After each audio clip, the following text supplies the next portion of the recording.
This episode of Capes and Lunatics is brought to you by Tweaked Audio. Get awesome headphones, go to tweakedaudio.com and use the coupon code Southgate to get 30% off, free shipping, and a lifetime warranty. Or you can get there through the link on our website, southgatemediagroup.com.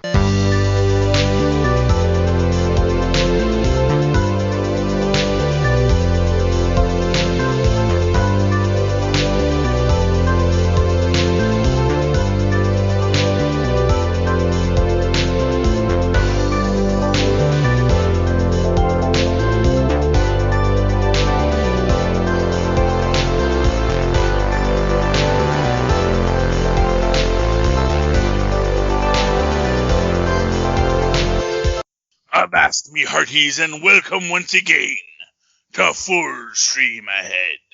I'm your captain, Charlie the Professor Esser, and with me as always is me first mate and skinny rich friend. It's Mozz. Welcome back, Mozz, and welcome once again to Full Stream Ahead. Tonight's episode of The Boys, Season 2, Episode 2, Proper Preparation and Planning. Butcher is back with the boys, but tensions flare with Huey Homelander. But tensions flare with Huey, period. Homelander spends quality time with his new family. Starlight and Stormfront bond at a press junket, and the boys hunt down a super terrorist with a startling identity. Liz Friedlander is our director this week. Rebecca Shine gets our written by credit. Eric Kripke gets our developed by, and of course Garth Ennis and Derek Robertson get our based on the comic book by credit. All right. So let's see here. Yeah. So Butcher is back, as it says. And when we first see him, we see him waking up in the what is it? The Tony Ravioli or Tony? Tony Cicero's. Tony Cicero's. That's right. Tony Cicero's, which is clearly a chain, Olive Garden-esque. Well, maybe not Olive Garden-esque, but a chain Italian restaurant. What's that? Romano's Macaroni Grill or something like that? Yeah, it's something like that. It's something. They clearly serve pizza there too, so it's it might be like a pizzeria Uno. I don't know, but it is Tony Cicero's. He's in a parking lot I think they say he's in Nebraska. And because this is where Homelander dropped him off after the fact, and he's trying to write down what he remembers from when he got to Rebecca's house briefly, what he writes, where the wind was coming from, where the sun is in the sky, what kind of trees were around. And then he looks up and realizes that his face is on the 6 o'clock news as the person who killed Madeline. And then we cut back to the boys in the basement, where, as it turns out, Frenchie called Butcher, because apparently he had Butcher's number, which I did not realize. But yeah, I guess he was just leaving him alone because he knew he needed to be left alone, or I guess so. Well, yeah, because boy, he can take care of himself, kind of deal, Yeah, and so he had called him in, and he was back to sort of solve all the problems, which makes Huey mad because Huey felt like he was growing into something, sort of seeing himself as kind of a leader, but he really wasn't. Right. And that, of course, I guess is its own circular problem there, is that, Huey's sitting there thinking he's the leader, and it's like, you're not the leader, Huey. At best, you're the sidekick, and for the most part, we're just trying to get through this, and you are not, you're not a soldier, you're not even a guy who sells stereo equipment anymore. Yeah. So, they do get Butcher back. He suggests they go to Mallory, or does he suggest they go to Mallory, or does he just go to Mallory on his own? I don't know. I think he goes to Mallory on his own. Yeah, or actually, what he says is, I know what we'll do. Is you're going to love it. And Huey says, I never do. And he says, duly noted. And it is Mallory. And, of course, Butcher kind of talks out of the side of his ass to get Mallory to sign on with him again. Because Mallory has half a mind to just turn him in for the reward. But, they both know what the danger is that they're facing. So they do agree to work together on this, with going to get Rebecca out and, have her testify against Vought. Yeah. Trying to remember. Meanwhile, back over at Vought, Gecko has procured for Starlight the serum that they needed, the sample of Compound V. And she is... she has an interesting moment with A-Train where... Yes, which actually, prior to that, we found out that A-Train is out of his coma. Right. And A-Train is... The last time we saw him, he was almost left for dead, right? And he had walked in on Starlight helping the boys. Yes, and then he had to be dealt with. Well, he had his heart attack, and then Huey and Starlight save him. Right. And that's the thing, is like he gets his heart pumping again, gives him CPR. Actually, I think Starlight actually does the whole, clear kind of thing to bring him back. But yeah, so they save his life. And at first she doesn't know what if he remembers or anything, because he does not make it clear. She's actually and he hasn't told anybody about it yet. Yes. He's doing so the three females, Maeve, Stormfront, and Starlight, are doing a press junket and of course Maeve gets up and leaves because she gets paged. Says she has a family emergency, and then of course Starlight and Stormfront say we have family emergencies too, but they have to stay. So they stay. They do the press junket, and Stormfront's being her brash, bold self, the person that doing all the things that have made her a social media darling all these years. And then when asked about A-Train, the host says, well, what have I told you? A-Train is right behind you. And it gets awkward. We also see A-Train, celebrating his recovery. He has Prince's guitar, etc., etc. Says, oh, do you play? It's like, no, I just decided I wanted to have it. Which is like, oh, that's dramatic foreshadowing. Because Gecko does come through, does give her the Compound V. And he's in the process of regrowing an eyeball. Yes. You can just imagine what happened there. Well, as he said, they're testing the No More Tears shampoo on him. That's probably more the case. I thought maybe some sicko murder fantasy person said, "Hey, I want to scoop out your eye. Can I do that?" Yeah, I mean, I'm sure he's done that too.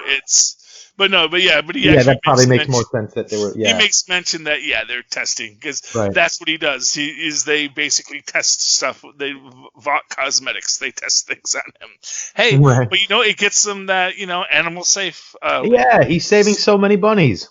Exactly, and poor Gecko. But they're making Stormfront a really likable character so far. Mm-hmm. I'm really, really liking her character so far. Don't get attached. She is so fun. She is fun. She is delightful. That is intentional. Yeah. She is meant to be. In fact, even she does the whole Portland, Seattle thing there. And I forget which one she's actually from, but how dare you say I'm from Seattle, the one that I'm not from. Right. Because one's in Oregon and the other one's in Washington. That's right. That's the difference. Yeah, I think. But people always confuse Portland and Seattle because they're so similar culturally. Because honestly, just because it's by the coast doesn't mean it's not. It's. Yeah. We love you, Pacific Northwest, but yeah, Indeed. we don't know the difference between you two. I know you guys insist you're two separate states, right? But it's there's snow, coffee, and hipsters everywhere, right? Yeah, well, so one of them borders Canada, the other one does not. Right. And I think it's Washington borders Canada. Right. Which is, Seattle. Oregon's the state below. Oregon's the state below, which has Portland, which is where she's from. So, yeah. Which also means, in my mind, less cool, less hip, because it's not close to Canada. Does not have Fraser Crane. That's no one's listening. Exactly. No one's listening.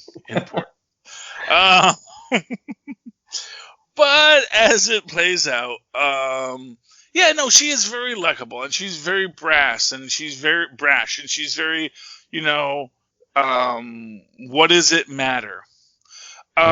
There's a quality that, when everything's revealed later, you kind of go back and you see there's a quality to her that is very much of a design of privilege, where she speaks out because she has essentially the privilege of a Karen, right? If you will, and that's a positive thing in its own way. It's one of these things where it's like, if you use your power for good, it's cool. If you use your power for evil, it's less so.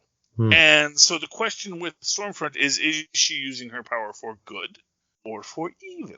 Yeah. And we'll find out in coming episodes.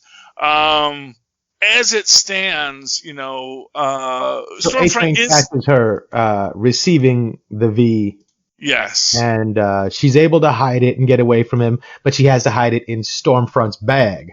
Exactly. Which is super scary. Because none of them have pockets. Right. Which is, pockets. A fair point. A fair point. It's although does Homelander have pockets? I don't think so. No. Right. I don't think any of them have pockets. Well, no. A-Train might have pockets. Some of them might have pouches. Like, for example, Black Noir, I am certain, has pockets. Yeah. Or pouches or stuff. Right. He's a walking utility belt. Exactly. Black Noir is going to have the utility belt. If you don't need a utility belt, you probably don't have pockets. Yeah. You got to carry a bag for that. You need your Batgirl power purse. I feel like on the inside of their capes would be a pretty convenient place to have like little pouches with like Velcro or something. Yeah, but like then that's behind their shoulders or by their shoulders, just little pouches. That's going to interfere with if you had a cloak, that would work, but if it's just a cape, it's going to interfere with the flow of the cape. It's going to drag a little bit. If you kept it closer to the top of it, it might have, a marginally small effect that you could compensate for. Yeah, but then that's also going to be hard to reach because you got to reach behind your head to get it. That's, I'm saying I don't think it's you're better off just having a pouch. You just need a pouch. You need a belt you need a utility belt with a pouch. Absolutely. So you can put things in the pouch and take things out. Yeah, they did a redesign of Captain America back about the time the movie came out, where they started putting pouches on Captain America's belt. And oh wow. Yeah, but people point out, has he ever actually taken anything out of the pouches? Because that's the thing. He has all these pouches, but what could he possibly have in there? Let me know. Yeah, it's like, it'd be great if he took something out. Like, oh, good thing I have my Avengers, identity card. But usually binoculars or something. That's why they all used to wear jackets. All of the Avengers used to all wear jackets, and then that's where they would have their pockets. Huh. So really, everyone just needs to be wearing their Vought 7 jackets. Right. And then you have pockets for what you need. But, yeah, so, you have that very nice scene with Stormfront at the end with Starlight, where it is, them communicating and saying, and Stormfront just saying, don't confuse, nice with or polite with weak or so. Or don't confuse nice with weak or something like that. But that you can be who you are, say what you want to say, and it's good. Don't be afraid to be you, which again is a noble idea and a noble statement, and it works in this context very well. And definitely, like what you said, you're meant to be seeing Stormfront and seeing why people like her. Right. There is going to be more that's shown later. Oh, sure. But yeah, they're doing a good job of it now, because watching through it, I remember going, man, what a cool character. I'm such a fan. And then, things change afterwards, but they're doing a really good job of it here. Well, when I first, because of course I did know what Stormfront's comic book backstory. Oh, I had no idea. I just thought, hey, this is a, badass cool chick. Yeah, but the thing is, they have changed so many people's backstories for dramatic purposes. I was wondering, are they going to change her? Are they going to maybe make her a different kind of character, a different kind of hero? And maybe she's still going to have her own negativity and venality, but maybe they are going to throw us a curveball and not have her be, a big bad in this. And, we'll have to see how they, no spoilers here, but, in this episode, she comes off very likable, comes off as almost a mentor figure to Starlight, and it's a really beautiful moment when A-Train actually does confront Starlight about the Compound V. She really does call out A-Train, which is like, you're not going to do that, because I know, because if you were, you would have already done it, because the fact of the matter is he was the one who was taking the V, and he was the one who blew up his own heart, and there's so many things and killed his own girlfriend. And killed his own girlfriend, yes. She's like, those needles were stabbed in so hard, they broke bones, right? Right. Yeah, it's messed up, man. And that's the thing of it, is how, she gets A-Train to back down. Yeah, and it's great to see her coming into her own in that respect. She's like, hey, listen, you know what I had to do the last episode? No.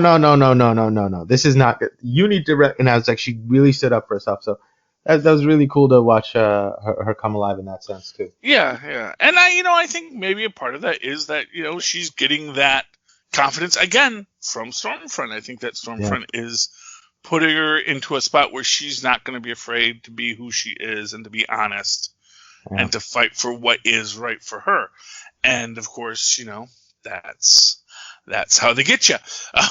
Yeah. It's insidious, but it's beautiful. I really, really liked what they were doing here. I really liked the story they're telling. It has its strengths. It has a lot of very real strengths. We do get from Mallory, because they're going to go catch the super terrorist, and they get from Mallory where the ship that was shipping him was where it was being paid from, which is of course my hometown, Newark, New Jersey. That's where the supervillains are. It's also where Batman's from, though, right? So sometimes, depending on how you slice it, it's definitely Newark is. I mean, after not wanting to believe it for a long time, the more and more things I see, I was like, man, you can't really argue that, really. Yeah, well, I am inclined to think that it is, Gotham is a fictional place. Newark exists in the DC universe as its own place, as does New York City, separate from Metropolis. Oh, gotcha.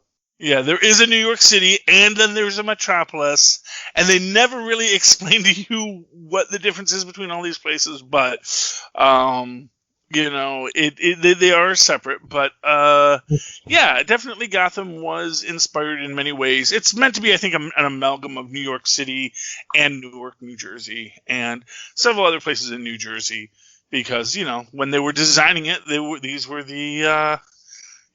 going on the train from Chicago. Also feels very Gotham-y.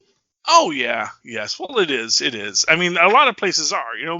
Big cities kind of have the same feel. Toronto kind of is Gotham-y when you get there, you know? That's a fair point.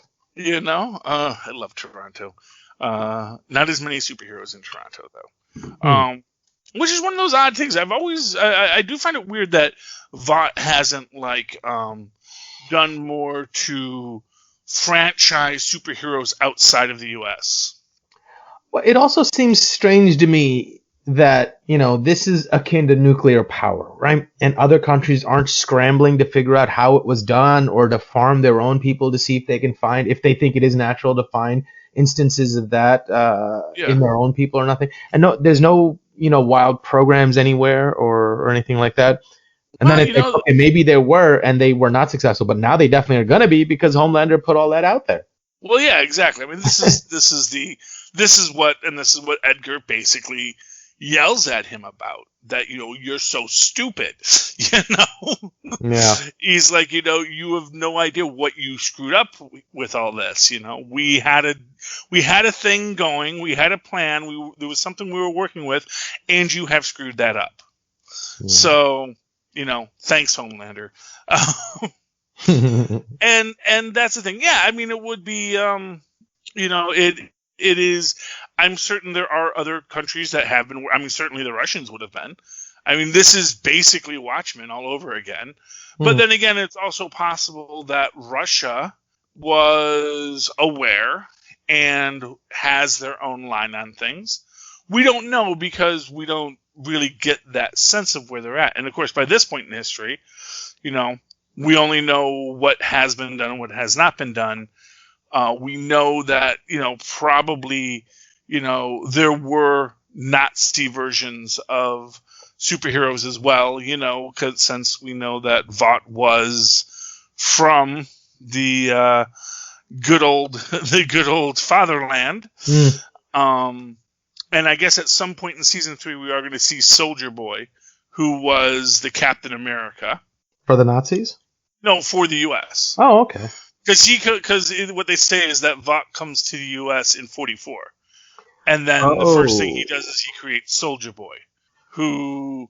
Oh, so Soldier Boy might also be hiding under a fake identity as a random little-time superhero in some state and will be activated as an agent when they need him. Yeah, or he's retired, I mean, he might be this, guy from the 40s who was just a kid from Brooklyn, and after the war he maybe did some superheroing, but after 40 years of it, he was like, I need to relax and settle down.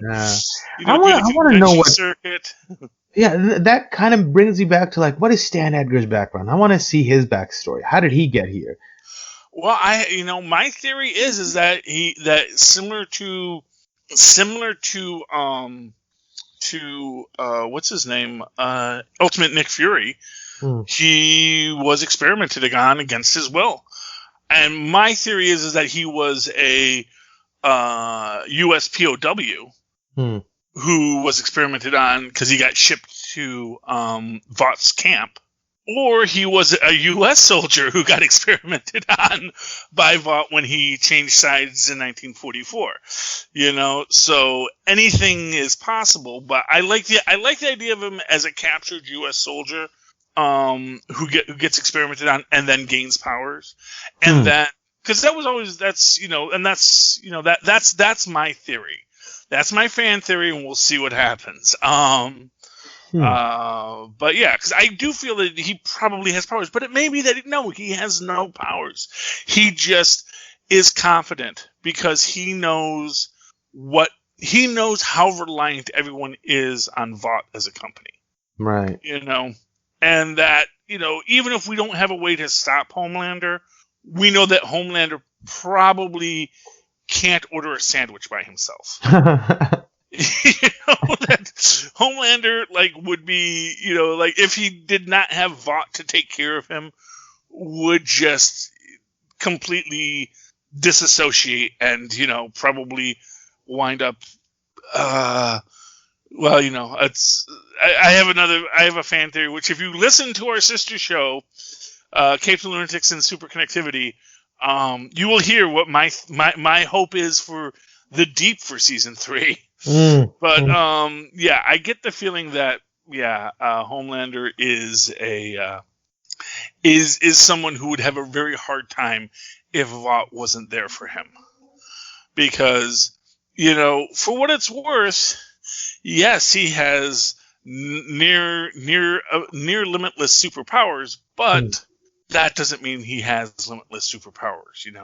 He is as Arthur says, his power is nigh invulnerability. Do you know what nigh means? It means not.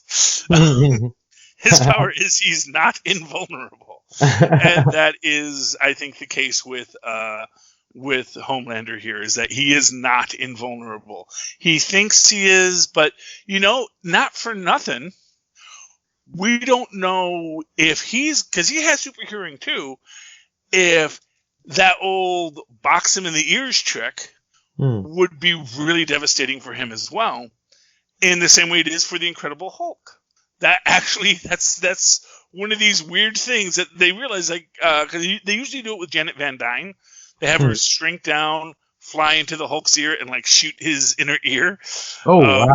With her stingers. Equilibrium? Yeah, exactly. It just drives him nuts. And then when Batman and the Hulk face off in a great little crossover, Batman just boxes his ears, and he's like, ah! So yeah, I mean, it's not an unheard of thing, and that may be a vulnerability to Homelander too. And it may be one of these kinds of things that no one has ever tried to box his ears before, but that if someone ever did, he'd be like freaking blind spot on the floor, just Yeah. Although maybe his eardrums are super strong as well. Well, you see, but that's sort of this thing, because it goes to the idea of if his, and this is sort of what you get into with the idea of why Translucent was soft on the inside. Because if his skin was that hard on the inside, his organs wouldn't function. So for example, if your inner ear is impervious to damage, it's not going to be super sensitive. Because essentially, I see. Oh, that makes a lot of sense. It's the fact that the bones in your ear vibrate and move that allows you to hear things that you can hear things. You can hear a pin drop on the other side of the planet. Suggests that your ears are super, super sensitive, and so maybe they're super delicate. They could be. That a sonic weapon could be devastating in certain ways. That is a fascinating concept. That there is that other seesawing end to the superpowers. Mm-hmm. Now, it's not always it's super sensitive, and so, if I shout at you, it's going to deafen you, because clearly noises are going on around him all the time, and it's not like he freaks out by it. So, obviously, there is a level to which he is able to maintain, hearing everything around him, and you get the similar thing with Daredevil and other people like that. But if you did a direct attack on his ears, that might be a place of weakness, Interesting. I mean, there's all sorts of things that could be a place of weakness, and that is sort of what you get there. In fact, I think there was something, some YouTube about ways to kill Homelander, and they the image. I haven't watched it, but the image is they have a stick of dynamite shoved in his ear. So that could work. Yeah. So it is quite the show. And then we also get to actually meet the super terrorist. Oh yes, the super terrorist. Yes, because as we said, they go to where the super terrorist is supposed to be hanging out, which is this party shop in Newark. Kimiko kills the old guy on duty, but it turns out that he's actually part of the Shining, the glorious Shining Path terrorist cell, and that he's actually the guy that was doing the experiments on Kimiko and her brother. So that's how she knew him, and they're like, "Oh, you know him?" And she's like, "Yep, I knew this dude. This is the guy who, hurt me." And then when they see when her brother comes in there, she hugs him, and suddenly Huey realizes, that's her brother. And Frenchie realizes, oh, that's her brother. That's what she was trying to tell me. Writing boy, girl, and they get it. And meanwhile, Butcher's there, click, click, click, getting his gun ready with the elephant round. And then, of course, Huey stops him because Huey's like, don't kill him. He's not, first off, because he isn't even really a super terrorist yet. Yeah, he blew up that boat, but we don't see anyone get killed in the blowing up of the boat. And the fact of the matter is that these were the people who were smuggling him into the country. These were obviously other terrorists that were sneaking him in. Right. So him smashing the boat doesn't make him a terrorist. Right. He was just in self-defense. Exactly. So Huey does make the right call here. Butcher makes the wrong call. But then, of course, when she shoots it, then, the guy uses his amazing telekinetic abilities to knock them all down and then goes on the run, chased by Kimiko. And, they're trying to communicate. Well, they do get to a point where they get away and they do have a nice heart-to-heart. But then Kimiko realizes that her brother actually has gone over to the dark side. He absolutely embraces what the shining glorious path has told them. Yeah. That the Americans and their superheroes are dangerous. They're destroying the world. They control everything. We have to fight back. And that is kind of how it ends with the fight. Well, I mean, then we get a big fight, and then it's big fight. You get Kimiko versus her brother. This is a very it's hard when siblings fight like that, But obviously they've got to work through it. They've got to get through the battle to get to the other side to deal with it. And in that fight, obviously they're smashing things are getting torn up, and I wonder how much they're pulling punches with each other throughout this. Right. Because Kimiko really is trying to say, my friends will help you. Yes, we had a misunderstanding. Yes, Butcher is a jerk. Butcher's always a jerk. Don't worry about that. Right. And the other thing, she's really just trying to save him because his mission can only lead to his death. It's like he's a suicide bomber, Yeah. Like, he must know that there's no way that he can, go about this path and not have the new environment that surrounds him destroy him. She's just trying to save his life. She's like, look, stop. You can't win this one. Be my brother again. Don't be an instrument of the golden circle or whatever. Be my brother. And that's what she's really fighting for. But you know what? At the end of the day, I think that suicide bomber concept is apt, because I get the feeling that it is literally that, as he says, our parents are dead. The village is destroyed. There's nowhere for us to go. Because everything she says, we can go live with grandma and grandpa in Japan and da-da-da-da.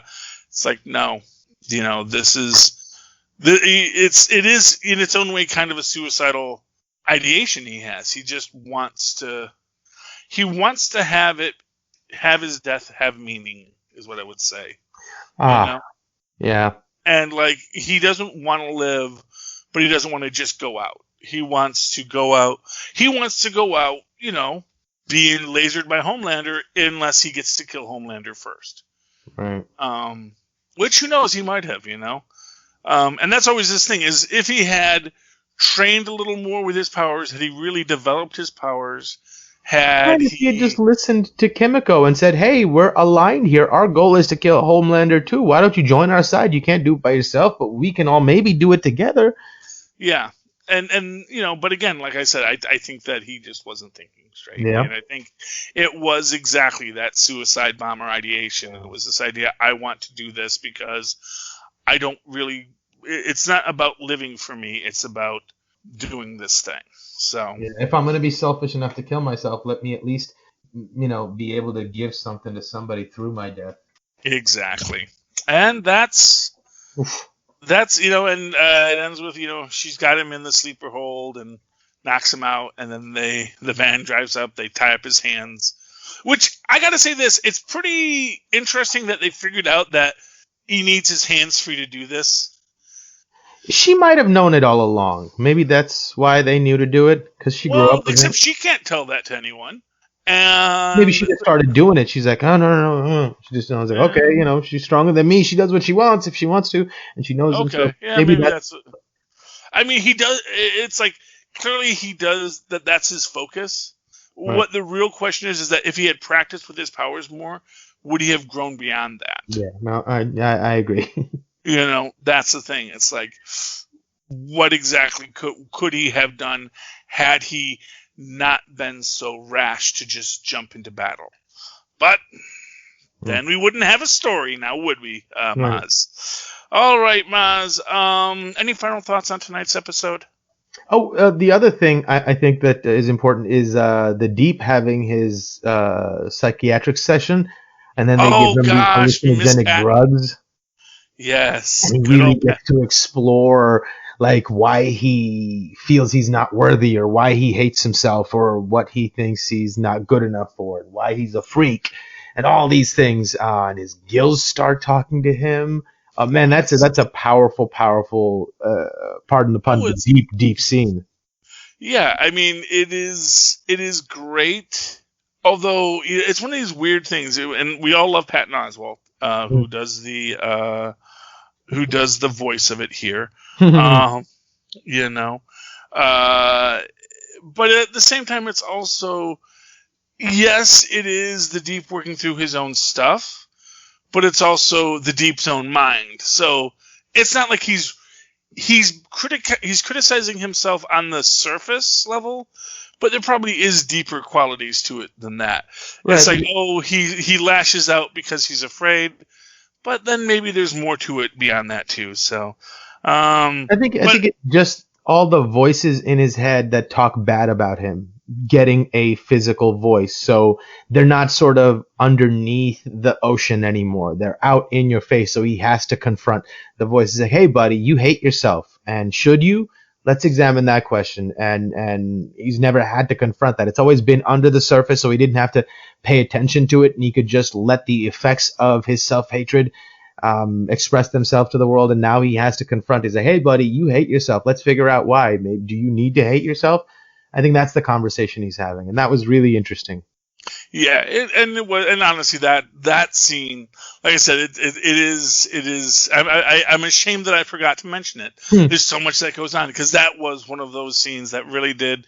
It blew up the internet the day after it dropped, and not just because it's Patton Oswalt, but also just because it is a really it's a powerful thing, and it is the Deep dealing with all of his self-loathing and the fact that he has gills, and it's weird to have gills, and he is not really. It makes him feel separate from the world because, unlike Namor or Arthur Curry, Aquaman, there's not a. I'm sorry, what? Not just separate, but like ashamed. Well, but it's that he. What it is for Namor or Aquaman, there is a world underneath the ocean that they are a part of. The Deep, he has everything that someone in that world would have, but there's no world for him to be a part of. It's like, yes, he can communicate with fish, but, and dolphins and other aquatic life. I wonder if that actually I wonder if that expands to otters, or beavers or things like that. It's like semi-aquatic mammals. Since the fully aquatic mammals he can speak with, I wonder if the semi-aquatic mammals do. And then if you're going to talk to a beaver, can you talk to a bear? Right. And by that, right, cows and whales are related somewhere along the way. Can he talk to cows? Exactly. There may be a lot more going on here, but because he gets, sort of this idea that you get stuck in your own mindset of what your powers are, and that's sort of like the reason why Kimiko's brother needs his hands free. He probably doesn't, but he sees it that it's my hands that do this, but probably it's something completely unrelated to his hands that are doing it. You know? So what we're going to get next, we'll have to see.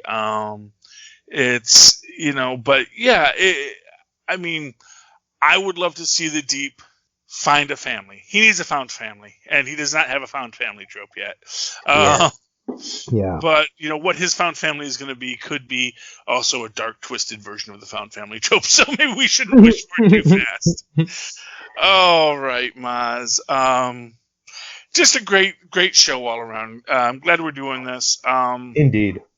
And I can't wait to do more of it with you. Indeed. In the meantime, if you are listening to this show and enjoying this show, that's great. You might enjoy it more with a better set of headphones to listen to it on. For that, I recommend you go to tweakedaudio.com. Use the coupon code Southgate at checkout to get a discount on fine quality audio equipment from the good folks at Tweaked.